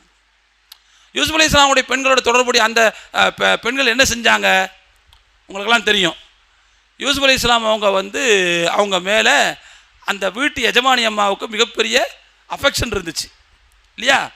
அந்த அஃபெக்ஷனை அந்த ஊரில் உள்ள பெண்மணிகள்லாம் கேள்விப்பட்டு அவங்க எல்லாரும் குறை சொன்னாங்க. போய் வீட்டு வேலைக்காரனையா போய் நீ விரும்புவ, என்ன இவ்வளோ அசிங்கமாக இருக்குது அப்படின்னு ஒரு மாதிரியாக சொன்னாங்க. அப்போ இந்த வீட்டுக்கார அம்மா என்ன செஞ்சுன்னா, நான் ஏன் அவர் மேலே அஃபெக்ஷனாக இருக்கேன்னு தெரியுமா, நீங்கள்லாம் பார்த்தா கூட உங்களால் என்ன செய்ய முடியாது, உங்களை கட்டுப்படுத்திக்கிற முடியாதுன்னு காட்டுறதுக்காக வேண்டி அந்த அம்மா ஒரு விருந்து ஏற்பாடு ஒன்று பண்ணுச்சு. குர்ஆனில் அல்லாஹ் சொல்கிறான், விருந்து ஏற்பாடு பண்ணுச்சு. இப்போ அல்லாஹ் என்ன சொல்ல வர்றான் அந்த இடத்துல, அந்த விருந்தை அந்த பெண்களுக்கு ஏதோ கண்ணியப்படுத்துகிற மாதிரி நோக்கத்தில் தான் அந்த அம்மா கொடுத்ததாக வெளிக்காட்டுச்சு. ஆனால் உண்மையில் அவர்களுக்கு அந்த நோக்கம் கிடையாது. வேற ஒரு நோக்கத்தை உள்ள மறைச்சி வச்சுக்கிட்டு என்ன செஞ்சாங்க, விருந்து கொடுக்குறதுங்கிறத வெளிக்காட்டினாங்க. அதே மாதிரி தான் அபூபக்கர் ஓதுனார்னா அழுதுருவார், பொல பொலன்னு கண்ணீர் சிந்திடுவார். அது வெளியில் வந்து என்ன செய்யாது, மக்களுக்கு ஓதுற சத்தம் கேட்காது அப்படிங்கிறது நீங்கள் வெளியில் சொல்கிற காரணம். ஆனால் உள்ளுக்குள்ளே வேற ஒரு காரணத்தை வச்சுருக்கிறீங்க. என்ன காரணம் அப்படின்னா, ரசூலுல்லா இல்லாத இடத்துல அபூபக்கர் நின்று தொழு வச்சா மக்கள் ஏற்றுக்கொள்ள மாட்டார்கள், மக்கள் அவரை மறுதலித்து விடுவார்கள் அப்படிங்கிற பயம் உங்கள் மனசுக்குள்ளே இருக்குது. அந்த காரணத்தை வெளியே சொல்லாமல் வேற காரணத்தை வெளியே சொல்கிறீங்க. இன்னக்குன்ன லஅன்துன்ன சவாஹிப யூசுஃப், யூசுப் அலைஹிஸ்ஸலாம் அவருடைய வரலாற்றில் தொடர்புடைய அந்த பெண்களை போல் உள்ளொன்று வைத்து புறமொன்று பேசுகிறீர்கள் அப்படின்னு ரசூலுல்லாஹ் சொன்னாங்க. ரசூலுல்லாஹ் திரும்ப விடலை, போங்க அவங்கள தான் தொழு வச்சாகணும்ட்டாங்க. இஸ்லாத்தினுடைய ஃபிக்ஹ் சட்டத்தில் ஒரு முக்கியமான ஒரு சட்டம் ஒன்று இருக்குது. என்ன அப்படின்னு சொன்னால், மிக தகுதி உள்ளவர் இருக்கும்போது தகுதி குறைந்தவர் தொழ வைக்கக்கூடாது. அப்போ இந்த இடத்துல மிக தகுதி உள்ள ரசூலுல்லாஹி ஸல்லல்லாஹு அலைஹி வஸல்லம் அவர்கள் இருந்தபோது அவங்க ஏன் தொலை வைக்க போனாங்க அப்படின்னா, மிக தகுதி உள்ள அவர்களுக்கு தொலை வைக்க முடியாமல் போச்சு. ஒரு கட்டத்தில் அவர்கள் அறவே இல்லாமல் போகக்கூடிய சூழ்நிலை வந்தால் அந்த நேரத்தில் இவங்க தான் மாற்று சக்தி அப்படிங்கிறத அந்த இடத்துல மக்களுக்கு வெளிச்சம் போட்டு காட்டுவதற்காகவே அல்லாஹ் அப்படி ஒரு சூழ்நிலையை ஏற்படுத்தினான். அப்போ எனவே இதுவும் கூட பெருமானார் ஸல்லல்லாஹு அலைஹி வஸல்லம் அவருடைய வஃபாத்தை சுட்டிக்காட்டக்கூடிய ஒரு அம்சமாக மாறியது என்பதை பார்க்கிறோம். அதே போல் அந்த மாதிரி நோய்வாய்ப்பட்ட சமயத்தில் தான் ஒரு தடவை ரசூலுல்லாஹி ஸல்லல்லாஹு அலைஹி வஸல்லம் தங்களை கொஞ்சம் தேத்திக்கிட்டு நேராக மெம்பரில் போய் உட்காந்தாங்க. மெம்பரில் போய் உட்காந்துட்டு சொன்னாங்க, இன்ன அப்தன் ஹய்யரஹுல்லாஹு பைன அன் யுத்தியஹு மின் ஜஹரத்தி துன்யா மாஷா வ பைன மா இந்தஹு, ஒரு அடியாருக்கு இந்த உலக வாழ்க்கையின் செழிப்பை அல்லாஹு தஆலா அதிகமாக கொடுப்பதற்கு அல்லது அல்லாஹ்விடத்தில் உள்ள மறுமையை தேர்ந்தெடுத்துக் கொள்வது, இந்த ரெண்டில் ஏதாவது ஒன்றை தேர்ந்தெடுத்துக் கொள்ளுங்கன்னு சொல்லி விருப்ப உரிமை ஒரு அடியானுக்கு அல்லாஹ் கொடுத்தான். அவ்வாறு விருப்ப உரிமை கொடுக்கப்பட்ட, சூஸ் பண்ணுற அதிகாரம் கொடுக்கப்பட்ட அந்த அடியார் இந்த உலகத்தின் செழிப்பை தேர்ந்தெடுத்து கொள்ளாமல் அல்லாஹ்விடத்தில் உள்ள சொர்க்கத்தை தேர்ந்தெடுத்து கொண்டார் என்று இந்த தேர்ட் பர்சனாகவே பேசிக்கிட்டு இருந்தாங்க ரசூலுல்லாஹ். அதாவது யாரோ ஒருத்தருக்கு அல்லாஹ் கொடுத்ததாகவும் யாரோ ஒருத்தர் அதை தேர்தல் செஞ்சதாகவும் பேசிக்கிட்டே இருந்தாங்க. அந்த கூட்டத்தில் அபூபக்கர் அவங்க உட்கார்ந்துருந்தாங்க. இதுக்கு முன்னாடி எப்படி அல்யௌம அக்மல்து லக்கும் தீனக்கும் அப்படிங்கிற ஆயத்து இறங்கும்போது மக்கள்லாம் சந்தோஷத்தில் இருக்கும்போது அவங்க மட்டும் கண் ஓரத்தில் கண்ணீர் கசிந்து கொண்டு இருந்துச்சு, அதுபோலவே இப்பொழுதும் அபூபக்கர் அவங்களுடைய அந்த ஓரத்திலிருந்து கண்ணீர் கசிந்து கொண்டே இருந்தது. கேட்டாங்க, ஏன் நீங்கள் மட்டும் அழுவுறீங்க? அல்லாட்ட உள்ள ஒன்று தானே அவர் தேர்ந்தெடுத்ததாக சொன்னாங்க. யாரோ ஒருத்தரை பற்றி தானே சொல்கிறாங்க. இல்லை இல்லை, யாரோ ஒருத்தர் இல்லை, அந்த ஒருவர் அவர்கள்தான். எனவே அவர்கள் அல்லாஹ்வை தேர்ந்தெடுத்து கொண்டார்கள் அப்படின்னா என்ன அர்த்தம்னா, நம்மளை விட்டுட்டு போகிறாங்கன்னு அர்த்தம். அதனால தான் என்னுடைய கண்ணீர் வடிக்கிறது, என்னுடைய கண்ணீர் வடிக்கிறதுன்னு சொல்லி ஹஜ்ரத் அபூபக்கர் சித்திக் ரலியல்லாஹு அன்ஹு சொன்னார்கள். அதுபோல் இதே போன்று அவர்கள் நோய்வாய்ப்பட்டிருந்த அந்த சந்தர்ப்பத்தில் தான் இன்னொரு நிகழ்ச்சியும் நடக்கிறது. அது என்ன நிகழ்ச்சி அப்படின்னு சொன்னால், ஒரு தடவை நபி ஸல்லல்லாஹு அலைஹி வஸல்லம் அவர்கள் மெம்பரில் இல்லை, மக்கள்லாம் கூடின ஒரு இடத்துல உட்காந்துட்டாங்க. உங்களில் யாரையாவது நான் அடித்திருக்கக்கூடும், உங்களில் யாராவது ஒருவர் மனம் புண்படும்படி நான் பேசியிருக்கக்கூடும். எனவே என் மீது உங்களுக்கு அந்த உரிமை இருக்கின்ற அதே சூழலில் நான் அல்லாஹ்வை சந்திக்க வேண்டும் என்று விரும்பவில்லை. எனவே அதற்கான பதிலை நான் இங்கேயே கொடுத்து விட்டு போக விரும்புகிறேன். எனவே உங்களில் யாருக்காவது என் மேலே மனத்தாங்கள் இருந்தால் அதை தீர்த்து கொள்ளுங்கள். யாரையாவது நான் அடிச்சிருந்தா என்னை அடிச்சுக்குங்க, நான் என்னுடைய முதுகை காட்டுறேன். யார்த்தையாவது நான் ஏதாவது வாங்கியிருந்தா சொல்லுங்க, கொடுத்துட்டு போயிடுறேன். அல்லது யாருக்காவது வேறு ஏதேனும் ஒரு வகையில் நான் கடன்பட்டிருந்தால் என்னிடத்தில் சொல்லுங்கள், நான் அதை தீர்த்து வைத்து விடுகிறேன். அல்லது என்னை யாரையாவது யாரையாவது ஒருத்தர் தப்பா பேசியிருந்தா சொல்லுங்க, நான் இடம் கொடுக்குறேன், என்ன நீங்க தப்பா பேசிருங்க. நான் இந்த உலகத்திலேயே அதற்கான மாற்றை கொடுத்து விட்டு செல்ல வேண்டும் என்று விரும்புகிறேன் பெருமானார் ஸல்லல்லாஹு அலைஹி வஸல்லம் சொன்னார்கள். அப்பொழுதுதான் ஒரு ஹதீஸ் கேள்விப்பட்டிருக்கோம்ல, நீங்க என்ன அடிச்சீங்க அப்படின்னு ஒரு சஹாபி கேட்பாங்கல்ல. கடைசியில் அவர் என்ன செய்வார், பெருமானார் ஸல்லல்லாஹு அலைஹி வஸல்லம் அவருடைய முதுகில் இருந்த அந்த ஹாத்தமுன் நுபுவா அப்படிங்கிற முத்திரையை முத்தமிடுவார். அந்த சந்தர்ப்பம் இந்த சந்தர்ப்பத்தில் நடந்துச்சு அப்படின்னு ஒரு கருத்து இருக்குது. இப்போ இதில் ரசூலுல்லாஹ் என்ன சொல்ல வர்றாங்க அப்படின்னு சொன்னால், இந்த உலகத்தை விட்டு ஒருவர் போகும்போது எப்படி போகணும்னு சொன்னால், ரைட் பர்சனாக போகணும், எந்த குறையும் இல்லாமல் எந்த களங்கமும் இல்லாமல் போக வேண்டும். அதற்காகத்தான் யாருக்காவது ஏதேனும் ஒரு வகையில் நான் பாதிப்பை ஏற்படுத்தியிருந்தால் அந்த பாதிப்புக்கான நியாயத்தை இங்கேயே செய்து விட்டு போகிறேன். நான் அல்லாஹ்ட்ட போகும்போது தலை குனிஞ்சு நிற்கக்கூடாது, என்னுடைய நன்மையிலிருந்து வேறுக்கு யாருக்கு எடுத்து கொடுத்துடக்கூடாது, அல்லது அடுத்தவர்களுடைய தீமையை நான் சுமக்கும்படி ஒரு சூழ்நிலை வந்துவிடக்கூடாது. அப்படித்தான் இந்த உலகத்தை விட்டு ஒரு மனிதர் செல்ல வேண்டும் அப்படிங்கிறத பெருமானார் ஸல்லல்லாஹு அலைஹி வஸல்லம் அவர்கள் இந்த நிகழ்ச்சியின் மூலமாக அங்கே சுட்டி காட்டினார்கள். அதுபோல் அதே நோய்வாய்ப்பட்டிருந்த சந்தர்ப்பத்தில் பெருமானார் ஸல்லல்லாஹு அலைஹி வஸல்லம் அவர்கள் வழியில் கஷ்டப்பட்டுக்கிட்டு இருக்கிறாங்க. பக்கத்தில் பாத்திமா நாயகி உட்காந்துருக்கிறாங்க. அவங்களுடைய கண்ணையும் கண்ணீர் வடியுது. பாப்பா படுற கஷ்டத்தை பார்த்து ரொம்ப கஷ்டப்பட்டுக்கிட்டு இருக்கிறாங்க. அப்போது பாத்திமா நாயகி கூப்பிட்டு நபி ஸல்லல்லாஹு அலைஹி வஸல்லம் அவர்கள் சொன்னாங்களாம், ஒரு செய்தி சொல்லியிருக்கிறாங்க. செய்தியை சொன்ன உடனே இன்னும் கொஞ்சம் அதிகமாக அழுதுருக்கிறாங்க. பாப்பா படுற கஷ்டத்தை பார்த்து தாங்க முடியாத அந்த பெண், அந்த அந்த மக பாப்பா ஒரு செய்தியை சொன்ன உடனே இன்னும் அழுவ ஆரம்பிச்சிருக்கிறாங்க. பெருமானார் ஸல்லல்லாஹு அலைஹி வஸல்லம் மறுபடியும் அவங்கள கூப்பிட்டு இன்னொரு செய்தியை காதில் சொல்லியிருக்கிறாங்க. சொன்ன உடனே அந்த அழுக போன இடமே தெரியல, சிரிச்சாங்களாம். பக்கத்தில் இருந்த மனைவிமார்கள், அனைவரும் நினைக்கிறேன் ஆயிஷா நாயகி உள்பட சில மனைவிமார்கள் பாத்திமா நாயகியை கூப்பிட்டு என்ன சொன்னாங்க அழுதிங்க, என்ன சொன்னாங்க சிரிச்சிங்க, சொல்லுங்க அப்படின்னாங்களாம். அல்லாஹ்வின் தூதர் ரகசியமாக ஒன்றை சொல்லி இருக்கும்போது அவர்கள் இருக்க அந்த ரகசியத்தை என்னால் வெளிப்படுத்த முடியாதுன்னு சொல்லிட்டாங்க. ஏன்னா ரசூலுல்லாஹ் ஒரு ரகசியம் சொல்லியிருக்கிறாங்க, ரகசியத்தை ரகசியமாக வச்சுருக்கணும். அது ஆகாசவாணியில் போட்டு என்ன செய்யக்கூடாது, ஒளிபரப்பக்கூடாது. நம்மள பல பேர் என்ன சொன்னால், ரகசியம் சொன்னால் இவர் சொல்லும்போதே உங்கள்கிட்ட மட்டும் தான் சொல்லியிருக்கேன், வேறு யார்ட்டையுமே சொல்லலைன்னு அவர்கிட்டையும் சொல்லுவார், அவர்கிட்டையும் போய் அதே சொல்கிறது, உங்கள்கிட்ட மட்டும் தான் சொல்லியிருக்கேன், வேறு யார்ட்டையும் சொல்லலைன்னு இவரே பரப்பி விட்டுருவார். அப்போ இப்போ இவரே பரப்பும் போது அதை கேட்டவங்க சும்மா இருப்பாங்களா? அப்போ அப்படி தான் நம்முடைய ரகசியம்லாம் இருந்துக்கிட்டு இருக்குது. ஆனால் இந்த இடத்துல பாத்திமா நாயகி சொன்னாங்க, இல்லை ரசூலுல்லாஹ் என் காதில் மட்டும் என்னை அழைத்து சொன்ன அந்த விஷயத்தை நான் வெளிப்படுத்தக்கூடாது. ஆனால் அதே நேரத்தில் ரசூலுல்லாஹ் வஃபாத்துக்கு பிறகு கேட்டாங்களாம், இப்போமா சொல்ல முடியுமா அந்த ரகசியம் என்னன்னு? அப்புறம் பாத்திமா நாயகி சொன்னாங்களாம், வேறு ஒன்றும் இல்லை, நான் மரண அவஸ்தைப்பட்டுக்கிட்டு இருக்கிறேன், நான் இன்னும் கொஞ்சம் நேரத்தில் செஞ்சிருவேன், இன்னும் சில நாட்களில் அல்லது இன்னும் சில மணி நேரங்களில் என்னுடைய உயிர் பிரிந்து விடும் என்று சொன்னார்கள். பிரிவாற்றாமை தாங்காமல் என்னுடைய கண்களிலிருந்து கண்ணீர் வடிந்தது. சரி, அப்படின்னா கொஞ்சம் நேரம் கழிச்சு சிரிச்சிங்களே, அதுக்கு என்ன அர்த்தம்? நான் அழுதுகிட்டு இருக்கும்போது என்னை பார்த்து எங்கள் பாப்பா கூப்பிட்டு சொன்னாங்க, நான் போய் சேர்ந்தாலும் பரவாயில்லை, எனக்கு பிறகு முதல்ல என்னோடு வந்து சேரப்போவது நீதான். அந்த செய்தி நற்செய்தியாக தெரிந்தது, அந்த செய்தி நற்செய்தியாக தெரிந்தது. பாப்பா இழுத்துக்கிட்டு இருக்கும்போது மோளை கூப்பிட்டு அடுத்து என் பின்னால் நீ தான் வரப்போகிற அப்படின்னு நம்ம வீட்டில் சொன்னாங்கன்னு வச்சுக்கோங்க, சிரிக்க முடியுமா? ஆனால் சிரிக்கிற மாதிரி பிள்ளைகளை வளர்க்க சொன்னாங்க ரசூலுல்லாஹ். சிரிக்கிற மாதிரி பிள்ளைங்களை வளங்கன்னாங்க. அப்போ சிரிக்கிற மாதிரி வளர்க்குறது என்ன அர்த்தம்னா, அவ்வளவு தூரம் பர்ஃபெக்டாக பிள்ளைங்களை வளர்க்குறதுன்னு அர்த்தம். பின்னால் உடனே போகிறதுனா அதுக்கு என்ன அர்த்தங்கிறத புரிஞ்சுக்கிறணும் அப்படின்னு. அர்த்தங்கள் புரிந்த பிள்ளைகளாக வளர்ப்பதை பெருமானார் ஸல்லல்லாஹு அலைஹி வஸல்லம் அவர்கள் இங்கே நமக்கு வழிகாட்டுகிறார்கள். அப்போது எனக்கு பின்னாடி முதல்ல நம்ம குடும்பத்தில் நீந்தமாக வந்து சேர போகிற அந்த செய்தி எனக்கு நற்செய்தியாக தெரிந்தது, நான் சிரித்தேன் என்று ஹஜ்ரத் ஃபாத்திமா நாயகி சொன்னாங்க.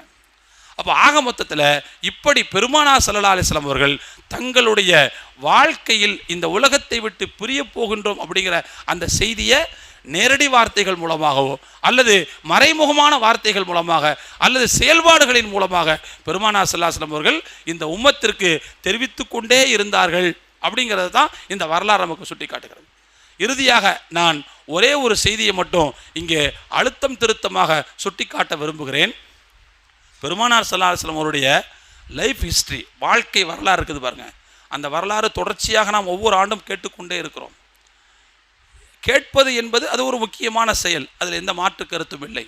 ஆனால் உங்களிடத்தில் தனிப்பட்ட முறையில் நான் ஒரு கோரிக்கை வைக்கிறேன்.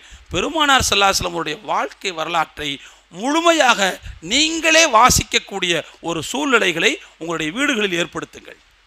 இங்கே எத்தனை பேர் வந்திருக்கிறீங்க? நீங்கள் மட்டும் தான் கேட்பீங்க, உங்கள் பிள்ளைங்க கேட்பாங்களா? ஆனால் வீட்டில் ரசூலுல்லாவுடைய சீராவை படிப்பதற்கான சூழ்நிலைகளை ஏற்படுத்த வேண்டும். பெருமானார் ஸல்லல்லாஹு அலைஹி வஸல்லம் உடைய சீரா என்பது கதைகளை பேசக்கூடிய விஷயங்கள் அல்ல. ஒரு விஷயத்தை புரிஞ்சுக்கிறணும், கதைகளை பேசுவதற்கான இடம் அல்ல, கதை களம் அல்ல ரசூலுல்லாவுடைய சீராங்கிறது. ரசூலுல்லாவுடைய சீரா இருந்தால் தான் குர்ஆனை விளங்கும். குர்ஆன் அப்படிங்கிறது வந்து ப்ராக்டிக்கல், குர்ஆனுங்கிறது வந்து தியரின்னு சொல்கிறோம் நம்ம இல்லையா? தியரின்னு சொல்கிறோம். தியரின்னா என்ன அர்த்தம்? கோட்பாடுகளை மட்டும் பேசுகிறது தான் தியரி. அதுக்கான நடைமுறை செயல் விளக்கம் யாரு? ரசூலுல்லாஹ். அப்படின்னா நடைமுறை செயல் விளக்கம் தான் சீராங்கிறது. அப்போ குர்ஆனுங்கிற அந்த கோட்பாட்டை விளக்கி பேசக்கூடிய நடைமுறை உதாரணங்கள் தான் சீரா. அப்போ அப்படிங்கும்போது அதை புரிஞ்சாதான் குர்ஆனை ஒழுங்காக புரிய முடியும். இந்த ஒரு விஷயத்தை மட்டும் நான் உங்களுக்கு விளக்கி விட்டு நிறைவு செய்ய ஆசைப்படுகிறேன். சில நேரங்களில் சீராவை ஒதுக்கி வச்சுட்டு நாம் குர்ஆனை விளங்கணும்னு நினச்சோம்னா குர்ஆன் அபத்தமாகத்தான் புரியப்படும். குர்ஆனுக்கு அர்த்தம் வராது, அனர்த்தம் தான் ஏற்படும். இதை நான் வந்து சும்மா போகிற போக்கில் சொல்லலை.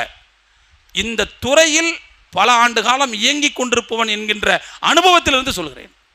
ரசூலுல்லாஹ்வுடைய சீராவுக்கும் குர்ஆனுடைய சரியான புரிதலுக்கும் ஏராளமான தொடர்பு இருக்கிறது. ஒரே ஒரு செய்தியை உங்கள்கிட்ட நான் சொல்ல விரும்புகிறேன். திருக்குர்ஆனில் அத்தஹரீம்னு ஒரு அத்தியாயம், அதில் ஒரு ஆயத்து வரும், யா ஐயுஹன் நபியு ஜாஹிதில் குஃபார வல் முனாஃபிகீன. சூரா தௌபாவில் இந்த ஆயத்து வரும், 2 இடத்துல வருது. நீங்கள் ஜாஹிதில் குஃபார வல் முனாஃபிகீன, இறை மறுப்பாளர்களிடம் ஜிஹாது செய்யுங்கள், முனாஃபிக்குகள்கிட்டையும் ஜிஹாது செய்யுங்கள் நபியே என்று அல்லாஹ் சொல்கிறான். ஜிஹாதுனா என்ன நமக்கு தெரியும். ஜிஹாதுனுடைய ஒரு வகை போர்க்களம், அதுவும் ஜிஹாதுனுடைய ஒரு வகை தான். ஜிஹாதுக்கு பல வடிவங்கள் இருக்குது. அதில் ஒரு வடிவம் அதாவது எதிரிகளோட களத்தில் நின்று மோதுறது, இதுவும் ஒரு வடிவம் தான். சரி, இப்போ நான் என்ன சொல்ல வரேன்னா, இறை மறுப்பாளர்களோடு பெருமானார் ஸல்லல்லாஹு அலைஹி வஸல்லம் அவர்கள் நேரடியாக களத்தில் ஆயுத போராட்டத்தை மேற்கொண்டிருக்கிறார்கள். நிறைய வரலாறு இருக்குது. பத்ர் நடந்துச்சு, உஹது நடந்துச்சு, அஹ்ஸாபு, இப்படி நிறைய போர்களை சொல்லலாம். ஏதாவது ஒரு இடத்துல முனாஃபிக்குகளோட ரசூலுல்லாஹ் ஆயுத போர் மேற்கொண்டார்கள்னு ரசூலுடைய சீராவில் ஒரு வரி இருக்குதா? உங்கள்ட்ட நான் கேட்குறேன். எங்கேயாவது ஒரு இடத்துல ரசூலுல்லாஹ் இந்த போரை எதிரணியில் முனாஃபிக்குகள் நின்னாங்க, ரசூலுல்லாஹ் இங்கே நின்னாங்க, முஸ்லீம்கள் இங்கே நின்னாங்க, சண்டை போட்டாங்க அப்படின்னு ஒரு வரி எங்கேயாவது சீராவில் இருக்குதா? சீராவில் இருக்குதா? ஆலிம்கள்ட்ட கேட்டு பாருங்க, கண்டிப்பாக இருக்கவே இருக்காது. அப்போ அல்லாஹ் காஃபிர்கள்ட்ட ஜிஹாது செய்யுங்கன்னு சொல்கிறான், முனாஃபிக்குகள்ட்ட ஜிஹாது செய்யுங்கன்னு சொல்கிறான். காஃபிர்கள்ட்ட ஜிஹாது செய்யுங்கன்னு சொல்கிறத ரசூலுல்லாஹ் செயல்முறைப்படுத்தி காட்டிட்டாங்க. அப்போ முனாஃபிக்குகள்ட்ட நீங்கள் ஜிஹாது செய்யுங்கிறத ஏன் ரசூலுல்லாஹ் நடைமுறைப்படுத்தி காட்டலை? ஆனால் ரசூலுல்லாஹ் பற்றி நம்முடைய நம்பிக்கை என்ன? அவர்கள் எந்த நோக்கத்திற்கு உலகத்திற்கு வந்தார்களோ அதை முழுமைப்படுத்தினார்கள். அதான் நம்முடைய நம்பிக்கை. பல்லகர் ரிசாலா அத்தல் அமானா வனசகல் உம்மா, அவங்க அமானிதத்தை நிறைவேற்றி விட்டார்கள், ரிசாலத்தை சேர்த்து விட்டார்கள், அப்படிங்கிறத நம்முடைய நம்பிக்கை. ஆனால் எந்த இடத்துலையும் குர்ஆனுடைய இந்த கட்டளைக்கு ஏற்ப முனாஃபிகள்கிட்ட ரசூலுல்லாஹ் நேரடியாக களமோதலில் ஈடுபடவே இல்லை. அப்போ ரசூலுல்லாஹ் அப்படி குறை செஞ்சுட்டு போயிட்டாங்க. குர்ஆனுடைய இந்த சட்டத்தை அல்லது குர்ஆனுடைய இந்த வழிகாட்டலை ரசூலுல்லாஹ் செயல்படுத்தவே இல்லை அப்படின்னு ரசூலுல்லாஹ் மேலே நாம் ஒரு குற்றச்சாட்டு வைக்க முடியுமா? அப்படி குற்றச்சாட்டு வச்சா அது ஈமானுக்கு உகந்ததாக இருக்குமா? இருக்காது. அப்போ அப்படின்னா இந்த ஜிஹாதுல் முனாஃபிகின் அப்படிங்கிற அந்த கான்செப்டை ரசூலுல்லாஹ் எங்கே செஞ்சாங்க? செய்யலை அப்படின்னு தானே சொல்ல வேண்டிய சூழ்நிலை வருது. இந்த இடத்துல தான் ஹஜ்ரத் இப்னு அப்பாஸ் ரலியல்லாஹு அவர்கள் இந்த ஆயத்துக்கு விளக்கம் எழுதும்போது சொல்கிறாங்க, ஜாஹிதில் குஃபார பிஸ்ஸுயூஃபி வ ஜாஹிதில் முனாஃபிகீன பில் அல்சினத்தி அப்படின்னு எழுதுறாங்க. அதாவது இறை மறுப்பாளர்கள் இணை வைப்பாளர்களிடத்தில் நீங்கள் ஆயுதத்தை கொண்டு ஜிஹாது செய்யுங்கள், முனாஃபிக்குகள்கிட்ட உங்களுடைய நாவுகளை கொண்டு ஜிஹாது செய்யுங்க.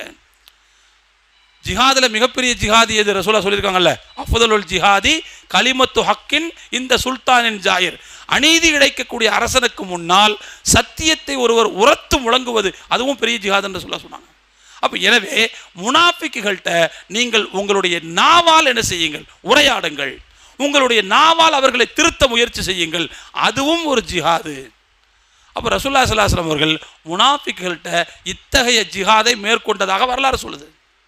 இப்போ இந்த பகுதியை விட்டுட்டு நீங்க அந்த ஆயத்துக்கு வேறொரு வகையில் அர்த்தம் தேட போனோம்னா ரசூலுல்லாஹ் மேல குற்றச்சாட்டு செய்ய வேண்டிய சூழ்நிலை தான் வரும். அதனால தான் துர்ஜுமானல் குர்ஆன் சொல்லக்கூடிய தகுதி பெற்ற ஹஜ்ரத் இப்னு அப்பாஸ் ரலியல்லாஹு அவர்கள் ரசூலுல்லாஹ்வுடைய சீராவை வைத்துத்தான் இந்த ஆயத்துக்கு இப்படி ஒரு தஃப்சீரை எழுதுறாங்க. அதாவது முனாஃபிக்குகள்கிட்ட நாவால் ஜிஹாது செய்யுங்கள் அப்படிங்கிற தஃப்சீரே சீராவிலிருந்து தான் உங்களுக்கு கிடைச்சி. அதனால தான் ஆரம்பத்தில் சொல்கிறேன், சீரா என்பது இல்லை என்றால் குர்ஆன் அனர்த்தமாக புரியப்படும். எனவே நான் இதிலிருந்து உங்களுக்கு சொல்லக்கூடிய வழிகாட்டல் என்னன்னு சொன்னால், வீட்டில் தயவு செய்து சீராவை வாசிப்பதற்கான சூழ்நிலைகளை நீங்கள் ஏற்படுத்துங்கள், பிள்ளைகளுக்கு ஏற்படுத்துங்கள். அதில் ஏராளமான வழிகாட்டல்களை எல்லாம் கொடுத்துருக்குறாங்க. சின்ன நூல்லேருந்து ஆரம்பிக்கணும். ஒரு 50 பக்கம் 60 பக்கத்திலிருந்து ஆரம்பிக்கக்கூடிய அதுக்கு ஏதாவது நீங்கள் என்ன செய்யலாம், அந்த பிள்ளைகளுக்கு நீங்கள் பரிசு கொடுத்தோ ஏதோ ஒரு வகையில் அந்த பிள்ளைகளை வாசிக்க வைக்கணும். ஏனென்றால் இந்த உலகத்தில் பெருமானார் ஸல்லல்லாஹு அலைஹி வஸல்லம் வாழ்க்கையை விட படிப்பினை நிறைந்த வேறு எந்த வாழ்க்கையும் கிடையவே கிடையாது. படிப்பினைகளோடு சேர்ந்து ரசூலுல்லாஹி ஸல்லல்லாஹு அலைஹி வஸல்லம் வாழ்க்கை இன்றைக்கி மொழிபெயர்ப்பு வந்துருச்சு. எனக்கு முன்னாடி பேசின மௌலானா ரூஹுல் பயானை பற்றி பேசுனாங்க இல்லையா, ரூஹுல் பயானுடைய ஆசிரியை பற்றி பேசுனாங்க. அந்த ரூஹுல் பயான் என்பது தமிழில் மொழிபெயர்க்கப்பட்டிருக்கிறது. அந்த மொழிபெயர்ப்பு ஆரம்பித்தவங்க நம்ம ஒரு யூசுப் ஆலிம் சாபா அவங்க தான் ஆரம்பிச்சிருக்கிறாங்க. அவங்க தான் அதை உத்தமபாளையம் எஸ் அப்துல்கார் அவங்கள்ட்ட ஆலிம் சாப் அவங்கள்ட்ட கொடுத்துருக்குறாங்க. இப்போ திரும்ப அதை நம்முடைய மண்ணின் மைந்தர் அபுல் ஹசன் ஃபாசி அவர்கள் அதை திரும்ப மறுபடியும் சரி செய்து கொண்டிருக்கிறார். போன இடத்துக்கே திரும்ப வந்துருச்சு. அது எதுக்கு சொல்ல வரேன்னா, மொழிபெயர்ப்புகளும் வந்து விட்டன. ஒரு காலம் இருந்துச்சு, நாங்கள் எப்படி நேரடியாக தப்சீரை படிக்க முடியும் அப்படின்னு மக்கள் கேள்வி எழுப்புனாங்க. இப்போ அப்படி இல்லை. நீங்கள் தப்சீரை நேரடியாக படிப்பதற்கு நாம் தெரிந்த மொழி தமிழ் மொழியிலேயே வந்திருக்கிறது, ஆங்கிலத்தில் இருக்கிறது, உருதுல இருக்குது. படிப்பதற்கு நேரம் ஒதுக்க வேண்டியதும் நம்முடைய பிள்ளைகளை படிப்பதற்கு தூண்டுவதும் தான் நம்முடைய பொறுப்பு. எனவே கேட்பதன் மூலமாக அறிவு பெருகுவது அது ஒரு வகை என்று சொன்னால், நாம் படிப்பதன் மூலமாகவும் சேர்ந்து பெருக வேண்டும். 100 நாளா 100ங்கிற மாதிரி ரெண்டும் சேரும்போது இன்னும் மிகப்பெரிய வெளிச்சமும் சேர்த்து கிடைக்கும் அப்படிங்கிறத என்னுடைய அனுபவ வழிகாட்டலாக நான் உங்களுக்கு தெரிவித்துக் கொள்கிறேன். எல்லாம் வல்ல இறைவன் நாம் எதை இந்த சமயத்தில் கேட்டோமோ அதை நம்முடைய வாழ்க்கையில் பயனுள்ளதாக ஆக்கி தந்தருள் புரிவானாக. சீராவோடு நெருங்கிய தொடர்புடையவர்களாக ஈடுபாடு உள்ளவர்களாக வல்ல ரஹ்மான் நம் அனைவரையும் அங்கீகரிக்க வேண்டும் என்று துஆ செய்தவனாக வாய்ப்புக்கு நன்றி கூறி நிறைவு செய்கிறேன். வாஹிரு தாவானா அனில் அல்ஹம்துலில்லாஹி ரப்பில் ஆலமீன். அஸ்ஸலாமு அலைக்கும் வரஹ்மத்துல்லாஹி வபரகாத்துஹு.